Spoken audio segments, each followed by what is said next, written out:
Poin yang ketujuh, saya harapkan kepada seluruh alumni untuk membantu dan membesarkan Partai PAS Aceh yang sudah saya dirikan tersebut sebagai partainya para ulama.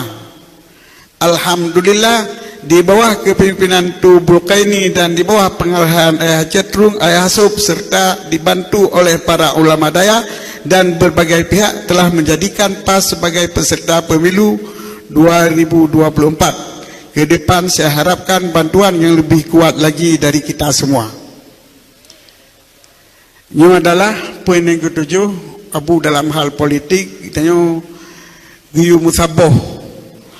Dalam halnya dari alumni daya, baik dari alumni daya mudi ataupun alumni daya lain beserta organisasi-organisasi yang lain daripada alumni Timur Tengah ataupun alumni fakultas yang mungkin oleh ketua PAS kali hubungi mendum untuk kalinya gimutaho bertanya dalam tabuh rumah, yaitu rumah PAS Aceh, Partai Adil Sejahtera Aceh. Nyo partainya adalah partai yang pedang gero liabu, arti kan pedang gero geyu pedang liabu. Ya. Dan partainya partai ulama dalam arti partai yang pedang, yang pimpin, yang komando dan yang menjalankan wasiat ulama, tetapi untuk kemanfaatan umat dan rakyat Aceh khususnya. Jadi partai pedang ulama untuk kemaslahatan dan kebahagiaan bangsa dan negara dengan Acehnya.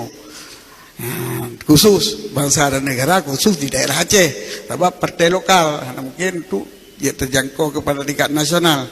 Makanya keharapannya kan partainya untuk tempat mitapeng, tetapi partainya adalah untuk berabdi katanya kepada seluruh masyarakat Aceh. Dalam halnya adalah mungkin tambahan-tambahan Pak Ayasub, Ayasub lebih luas akan dibahas untuk diberi semangat kepada Dodon untuk mengikuti Partai PAS.